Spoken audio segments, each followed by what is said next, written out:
Okay. So on let's see, Monday.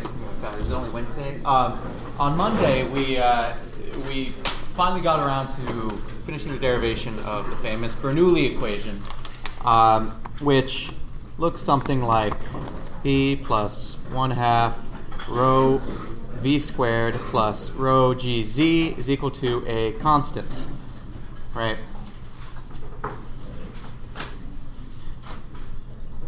And we showed that because of this constant value, you can use this to relate 2 points along a streamline in a steady inviscid flow so that you can solve for unknown pressures, velocities, or elevations.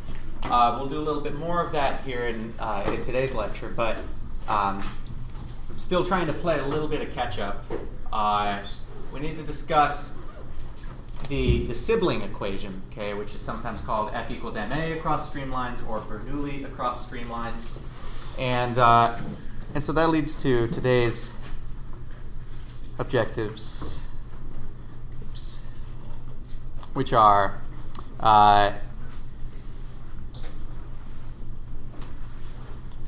express, let's see, F equals ma across fluid streamlines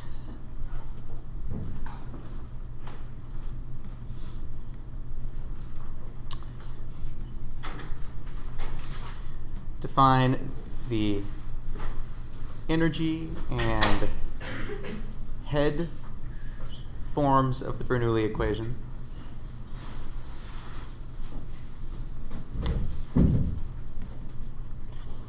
And then finally use what's known as the continuity equation in conjunction with the Bernoulli equation. And this is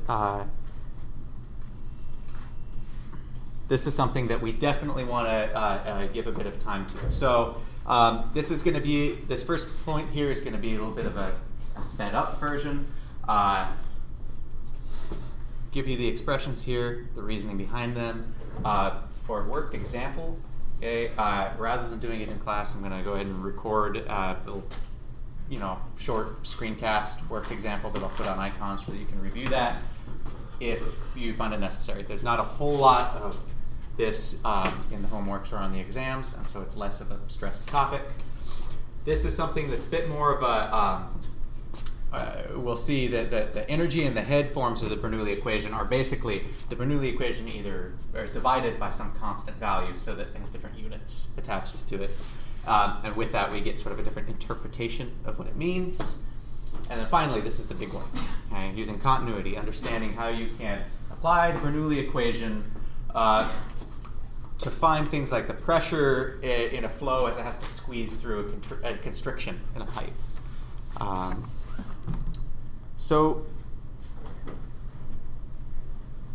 F equals ma applied across streamlines.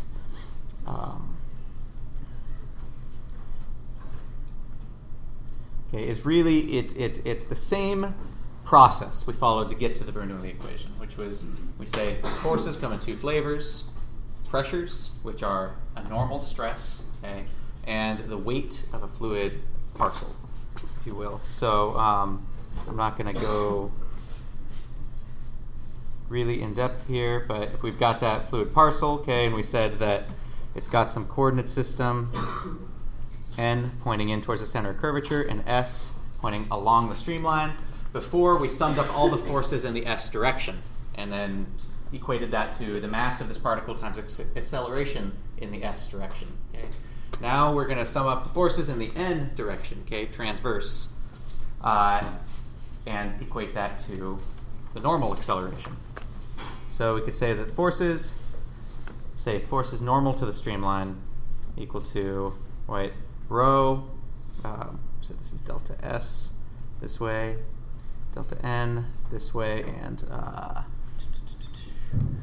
delta y across. So delta s, delta n, delta y times a sub n, right? So we've got the weight of this thing acting downward, okay, which has some component S, some component in N, and then we have some pressure acting on this face, and we have some pressure acting on this bottom face. And just like before, we could use a Taylor series expansion to relate the difference between these two pressures. Okay. And instead of going through that whole process again, I'll just give it to you. We've got the pressure force, so let's say Fn sub p, that is the normal force due to pressure, is negative dp dn times delta s, delta n, delta y. Okay. So that comes from the difference between the pressure on these two faces. That's the dp dn times delta n. Okay, that gives you the jump in pressure, and then the surface area over which each of those pressures act. And then the weight is simply rho g, okay, delta s, delta n, delta y, times cosine of theta, where, remember, theta is the angle between our s unit vector and the horizon. And then a sub n we defined before as being equal to v squared over the radius of curvature of the streamline. So we can just go ahead and sum all of these up, right? Our F equals ma is going to look like negative rho g. We'll call this rho g delta v, okay, where delta v is the volume of our box here. Cosine theta minus dp dn delta v is equal to rho delta v squared over r. And cross out the delta v from all these terms. So now we've got force equals mass times acceleration, all per unit volume. And we end up with a very useful expression on its own. Okay, rho v squared over r plus dp dn plus rho g dz dn is equal to 0.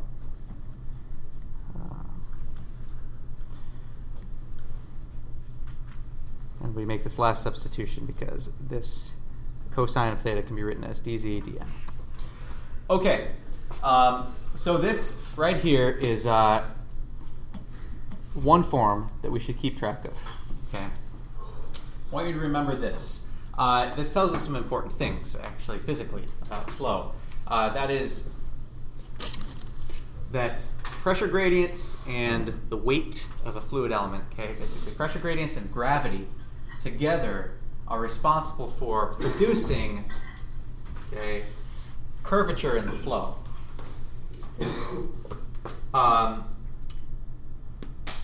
Pressure and gravity acting normal to the streamline cannot modify the magnitude of v, right? Because it's acting at a 90-degree angle to the velocity. So it doesn't produce any acceleration in that direction. That's what the Bernoulli equation along a streamline gives us, is how it affects the actual magnitude of the velocity.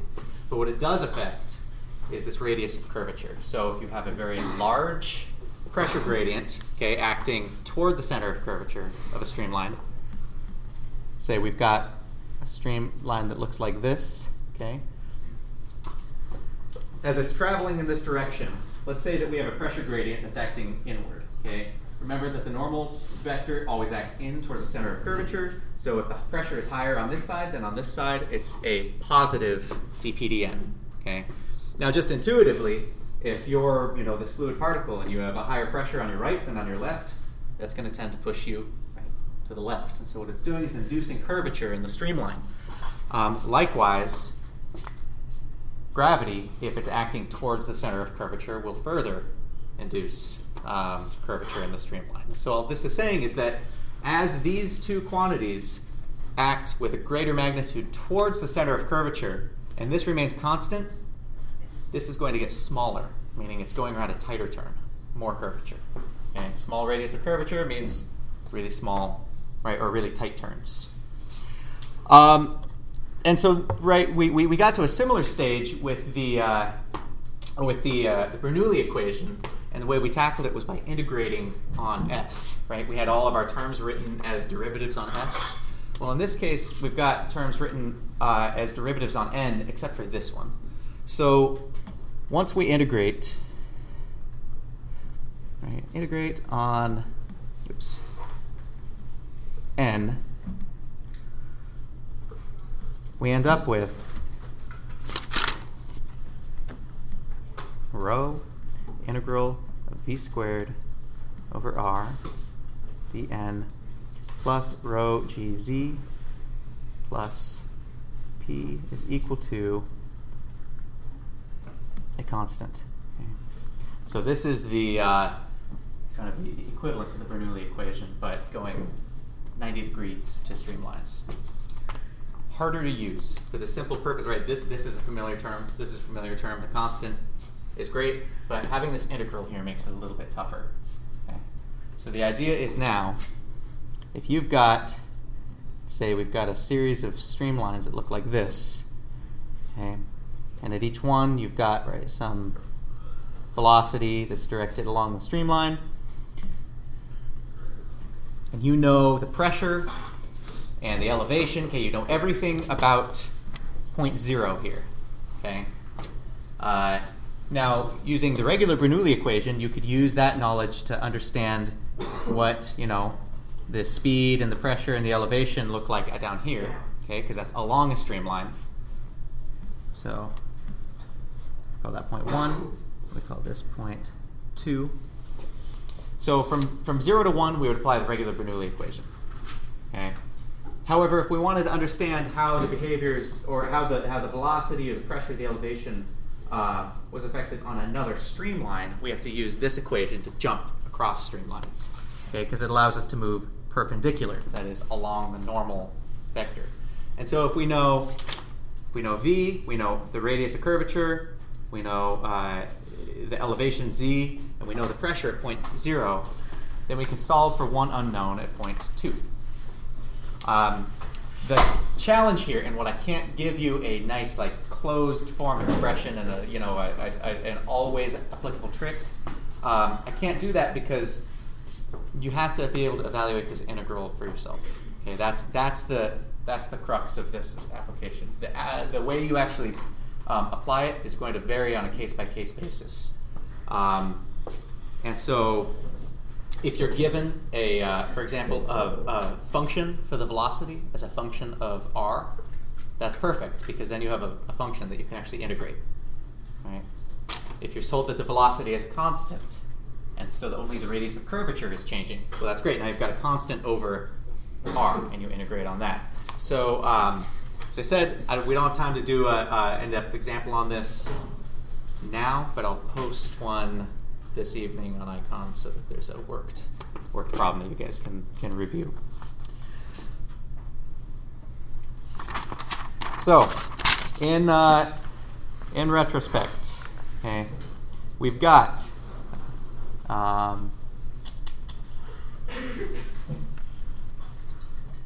this is going to be a little bit repetitive. Write this one more time for review. We've got P plus 1/2 rho v squared plus rho gz is equal to a constant. Okay, this is the regular Bernoulli equation. along streamlines. And then we've got 2, which is p plus the integral v squared over r dn plus rho gz is equal to a constant.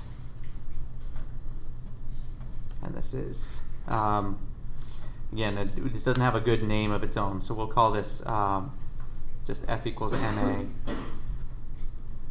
across streamlines.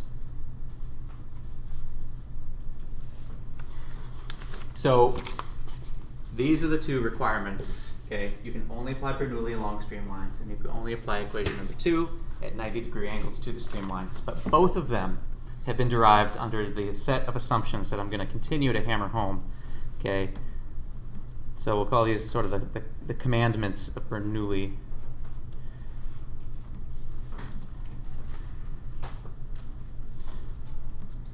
Which is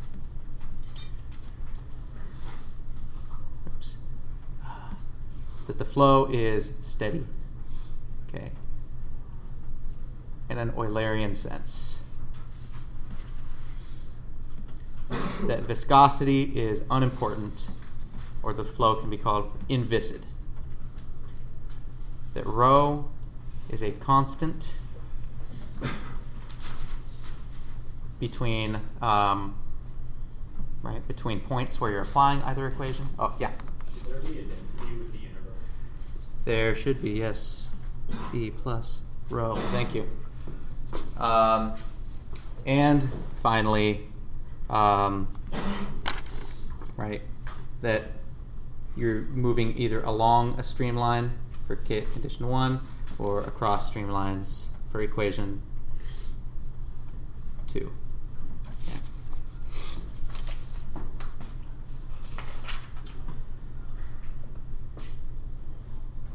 Okay, so let's dig a little bit deeper now into equation number 1. This is really the star of the show. This is where we're going to get the most mileage out of in this class. And so it helps to really understand like what the different terms in here mean and the different versions that pop up of the Bernoulli equation, because they can make certain problems marginally easier to solve. So energy and head equations. So concentrating on the streamwise version of the Bernoulli equation, right? We've got it in its original form, which is p plus 1/2 rho v squared plus rho gz is equal to a constant. Okay.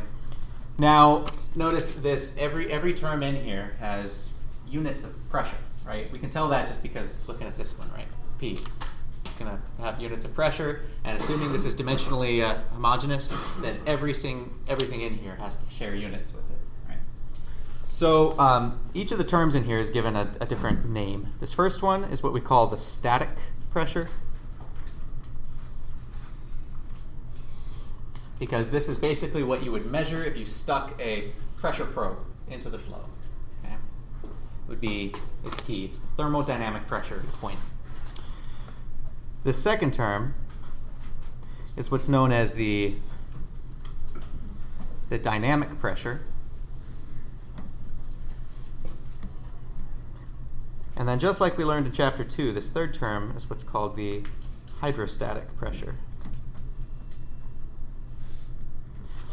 And the sum of all three of these, okay, the static pressure plus the dynamic pressure plus the hydrostatic pressure, is equal to what we call the total pressure. Now, if we take different pieces of this and sum them up, okay, we get certain special names for them. For example, consider this to apply at one point, okay, along a streamline, and say the other point is so we've got a nice. Let me draw this schematically. Say we've got a streamline that looks like this. Basically, it collides with a wall and stops. Okay. So over here, the flow has some velocity, it's at some pressure, right, some elevation. And it moves in a straight line until it hits a wall and it stops, okay, or stagnates against the wall. That's the term we use. So this would be called a stagnation point.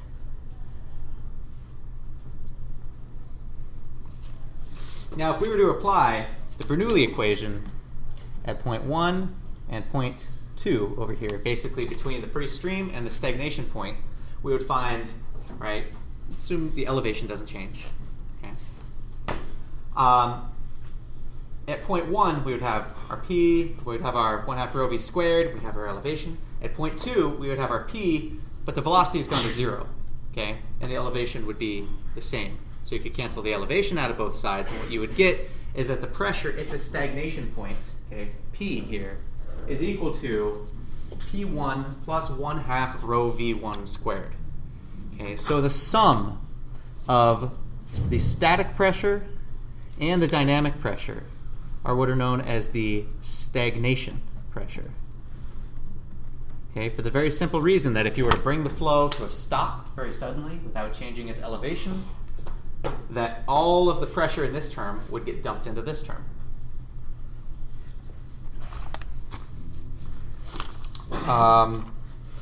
Okay, so another important thing to remember is, so like from the in-class activity, right?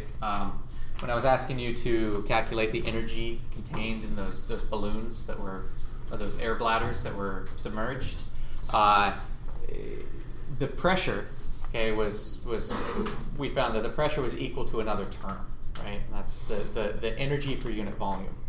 Okay, so another way of thinking about this is saying that the energy per unit volume remains constant, okay, because each of these has a pressure. The energy per unit volume remains constant along a streamline.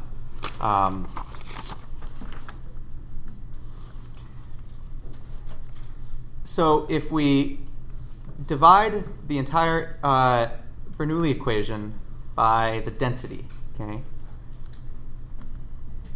instead of energy per unit volume, we're going to get energy per unit mass, or what could be called specific energy.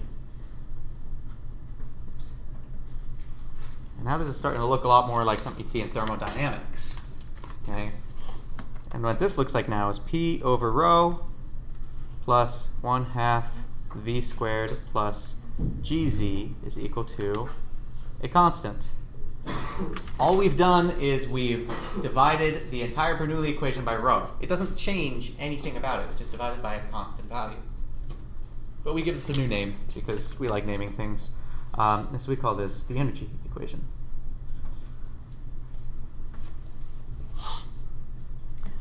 And so now each of these terms, because it has units that reflect energy per unit volume or per unit mass, we give a name that reflects that. So this first one, okay, this static pressure divided by rho, we're going to call this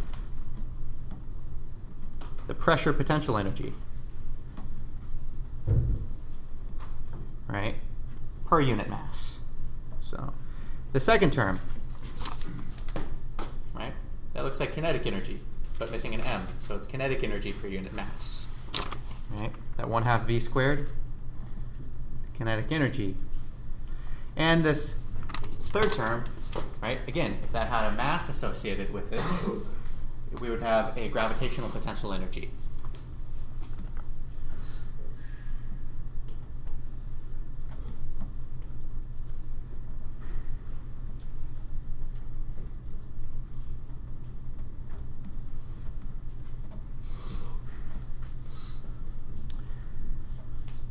Right, this is all per unit mass, and the sum of all of these tells us that we have a constant total energy per unit mass.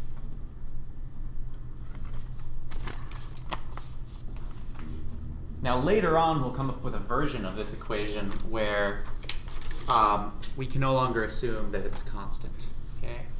right now, the fact that it's constant comes from one of the assumptions we made, which is that we said viscosity is unimportant. Why does that give us this idea that the energy maintains or is constant along a streamline? Well, right. If you neglect viscosity, right, or neglect friction, you toss a baseball into the air, right? It leaves your hand with a velocity of 10 meters per second. It returns back to your hand with a velocity 10 meters per second, right? The energy is conserved. Okay, this is telling us that the kinetic energy and the gravitational potential energy are both conservative, forms of energy. Likewise, with the pressure, when you pressurize something and depressurize it, you recover all of that energy. If you were to take, right, when friction is developed, what develops when you rub your hands together? Heat. Okay, heat represents losses in energy to thermal energy. And so if we were to, the fact that we neglected fluid viscosity and therefore fluid friction means that we have gotten rid of the main thing that would make this not true.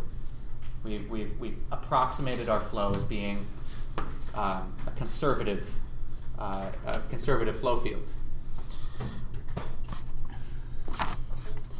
One more version. If we divide this by G now, right, we're going to get what's called the head equation.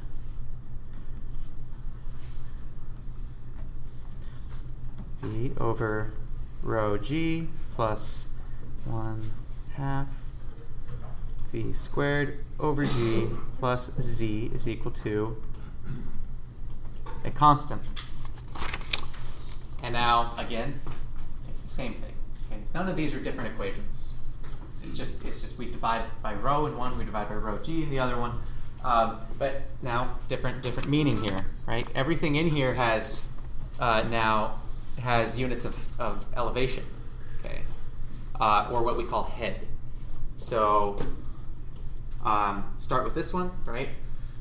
This third term here is basically, we call this the elevation head.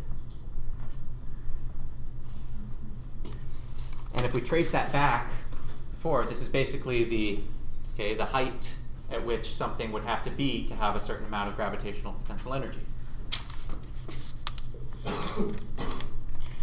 This term here is what's called the velocity head. And what this means, okay, this 1/2 V squared over G is, for example, if you were to launch an object, okay, whether it be a baseball or if it were to be a fluid stream, okay, if you were to launch it vertically upward from an elevation of 0, and it were to leave your hand or leave a garden hose nozzle with some velocity v, okay, the height that it's going to reach before its velocity goes to 0 is going to be this 1/2 V squared over G. So that's the height that basically at which all of the kinetic energy is traded for gravitational potential energy. And then finally, P over rho G is called the pressure head. And the easiest way to think of this is if you have some pressure, okay, and it were at some pressure at the bottom of a manometer, okay, and the manometer is filled with some fluid of density rho. This is the height of that liquid column in the manometer. It corresponds to that. Okay. So the sum of all of these now, again, we call the total head. And when we get into, as I said, right, later on, we'll be getting into versions of this where we include energy losses due to friction.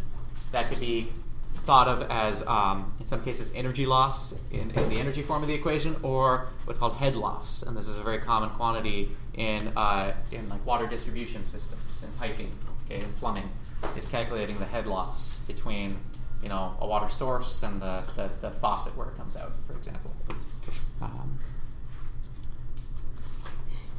Okay.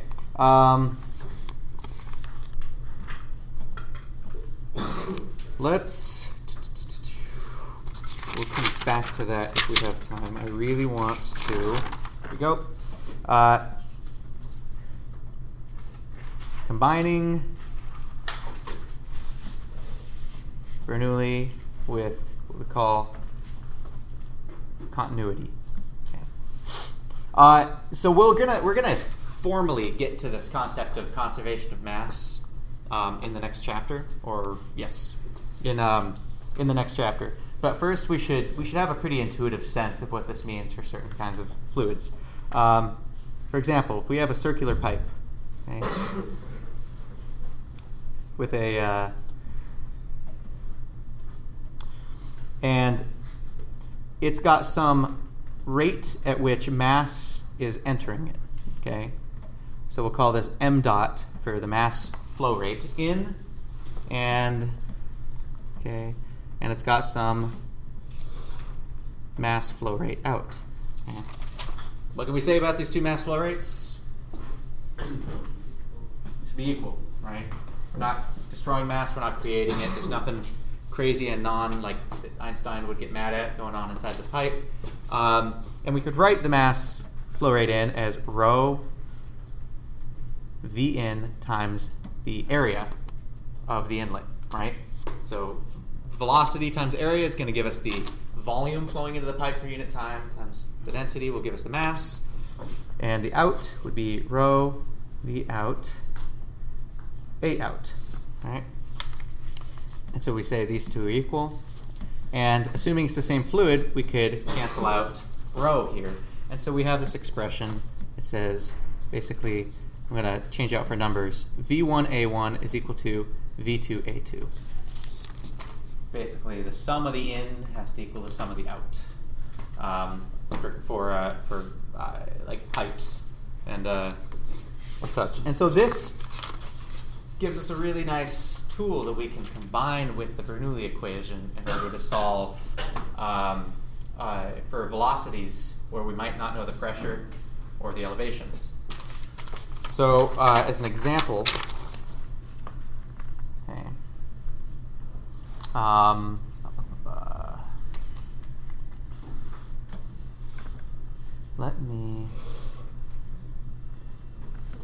we're going to see how this goes. I'm going to make this up on the fly because I don't like the example that we have here. So remember before I had a big pressurized tank. We're going to stick with that pressurized tank, but we're going to change it up a little bit.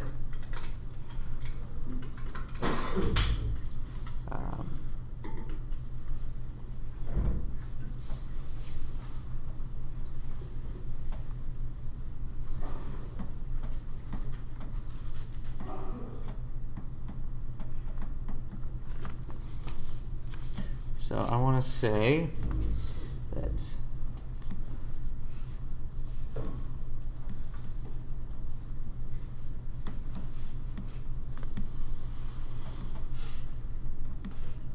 we've got this tank pressurized to 20 kilopascals, okay, gauge pressure. And then we've got a fluid that is half a meter deep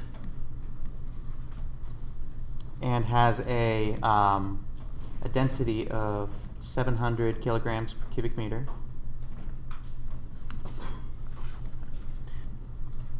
So an example of that would be most common oils. Okay. And then we have water. Rho equal to 1,000 kilograms per cubic meter. This distance is 1 meter deep, and then from the exit to this point is 0.75 meters. Okay, and so we're assuming that water is flowing out of this exit at the bottom. So in this case, we are going to be asked to find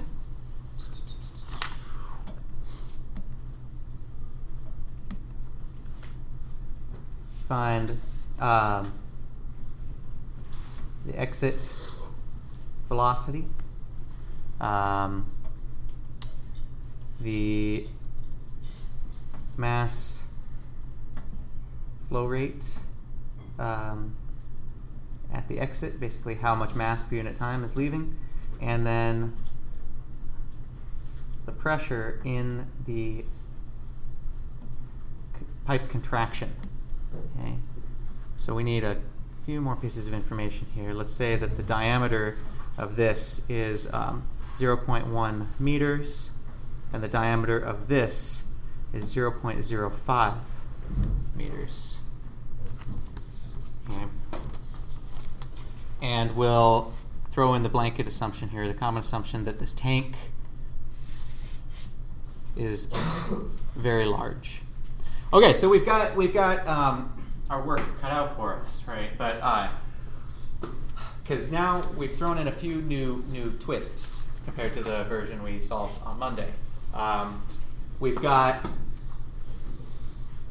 two fluids, okay, and we've got an exit to the atmosphere. That's fine. We know how to deal with that. But now we've also got this constriction in the pipe, or this contraction in the pipe, and so we want to understand how to find the pressure at that point. So first things first, what we can't do, right? Or what we do want to start out doing is, right, put our initial point somewhere where we know all of the valid or all the important information about the flow. Okay, so we want to know the velocity, we want to know the elevation, and we want to know the pressure. Those are the three pieces of information that go into the Bernoulli equation. Up here, right, we know that, let's go ahead and put our datum right here. Okay, let's see. We know that the elevation here is at 1.5 meters above our datum. We know the pressure is 20 kilopascals, okay, and in the assumption that this tank is very large, such that it drains very slowly, we can say that the velocity is equal to 0. So we know all three pieces. So this is going to be 0.0 for us. Now, if we want to know the exit velocity, the idea is we want to go from 0.0 here, okay, all the way to the exit here and find the velocity there. Problem. We can't do that for one reason. We can't go straight from 0.0 to the exit because our density along that path is not constant. Right? That's one of the assumptions built into the Bernoulli equation. How do we deal with that? We split it up into two smaller problems that each have constant densities. So we can solve from 0.0 to 0.1. Okay. And if the flow is not moving, we don't even need the Bernoulli equation. We can just use hydrostatics for that part. Right? And then for 0.1, if we call this exit here, if we call this 0.2, is there anything preventing us from applying the Bernoulli equation directly from 0.1 to 0.2? The little divot. Isn't the little divot where it goes on 0.05? Okay, good point. That's going to change the velocity. But is there anything that violates the being along a streamline, constant density, or steady flow? No. So here's the important things. When you have little contractions like that in the pipe, it does not actually affect the amount of energy in the flow, okay, on either side of that feature. So the fact that this is here is completely invisible to the solution between these 2 points. Okay. But let's say we wanted to kind of solve it in order of where the flow goes first. So instead of having 0.2 be at the exit there, what if we wanted to place it here? What's the problem? We know basically we know pressure, velocity, elevation here. We can go down here. We know elevation. We can solve for the pressure, so we know pressure, velocity, elevation at 0.1. What if we wanted to solve from 0.1 to this contraction? We're allowed one unknown, right, in our Bernoulli equation. How many unknowns do we have here? Right? We don't know the pressure and we don't know the velocity. So that's why we have to solve between 2 points where we only have one unknown first, and then we can backtrack. So here, we know the pressure, it's atmospheric, we know the elevation, and we can then solve for the velocity. Once we know the velocity here, we know that velocity times this area has to equal this velocity times this area. Okay, so you can solve for the velocity here. Now you only have one unknown, and you can apply Bernoulli between here and here or here and here to find the pressure. So, so we're going to label these kind of out of order. Okay, so now there's the numbering here reflects the order in which we're actually going to solve the problem. So we go 0 to 1, 1 to 2, and then 2 to 3. Okay.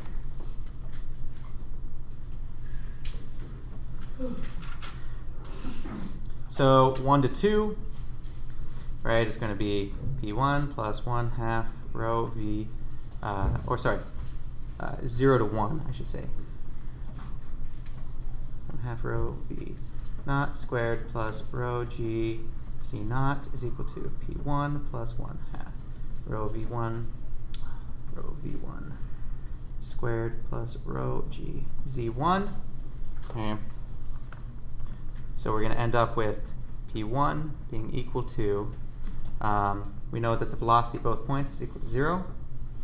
So P1 is going to be P naught plus rho G Z1 minus Z naught. It's not quite right. Nope, Z1 is Z naught minus Z1. Okay. Which is equal to 20 kPa plus 700 kilograms per cubic meter times G times, right, 0.5 meters. This should end up at about 23.4 kPa, right, gauge.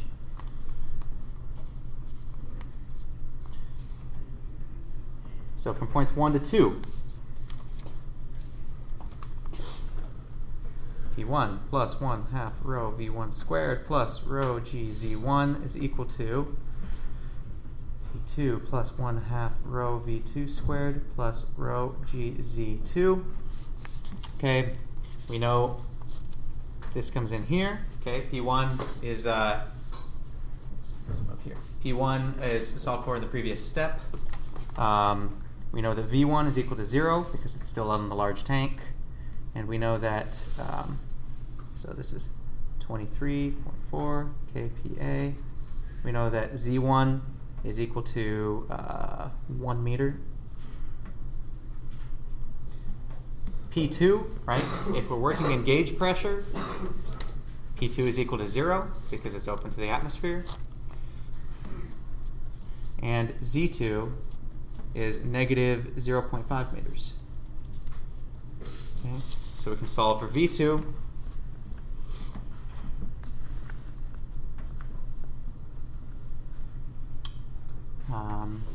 It's being P1, or sorry, the root of 2 P1 over rho plus 1.75 meters times G.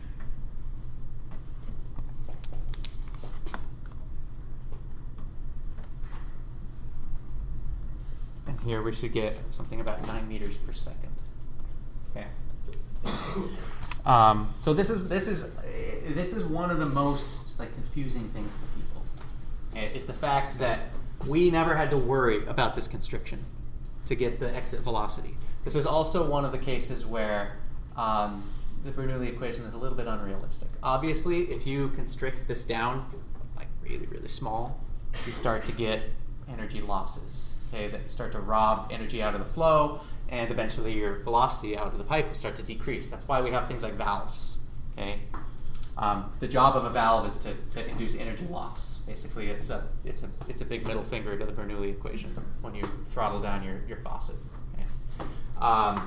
But for problems where viscosity is unimportant and these are fairly gentle sort of constrictions to the flow, this is actually a pretty good approximation. This is one of the ways that we're able to measure the velocity through pipes is by putting a little contraction here and measuring the pressure drop through that.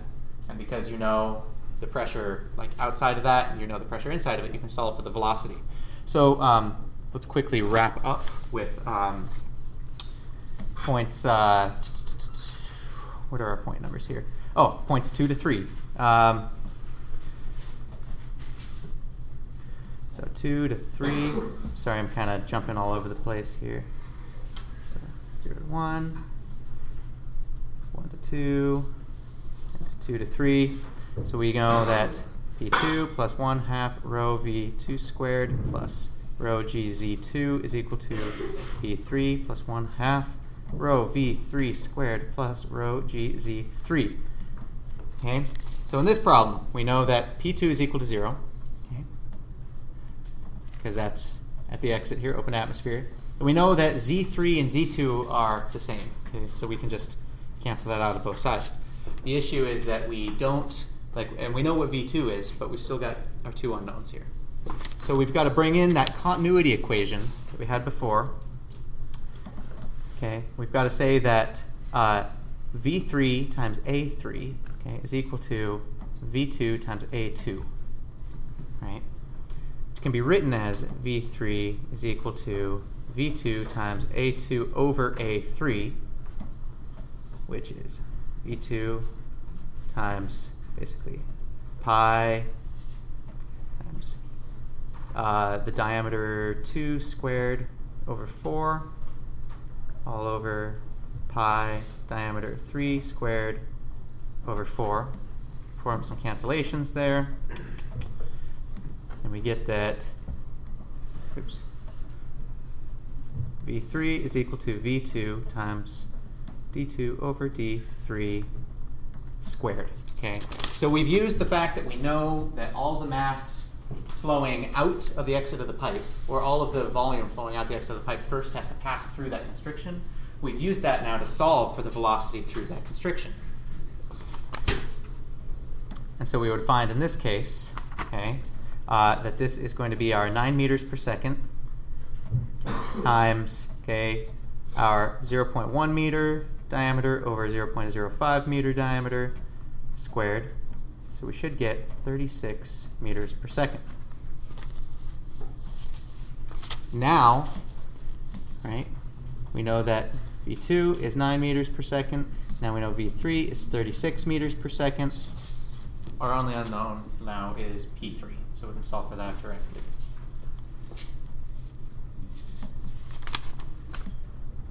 P3 can be written as 1/2 times rho times V2 squared minus V3 squared.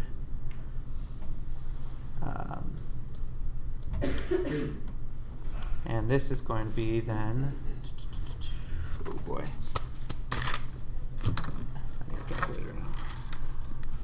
81 over something like 396.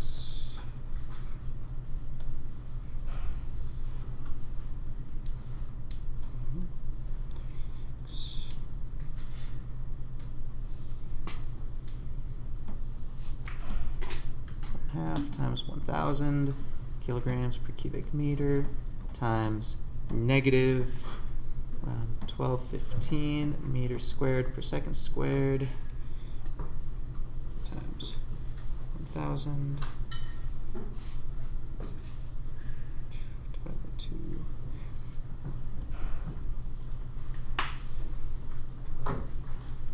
And I think that I may have formed a nearly impossible problem for us here. So let me say, so I'm getting negative 607,500 pascals. Okay, remember this is gauge pressure we're talking about.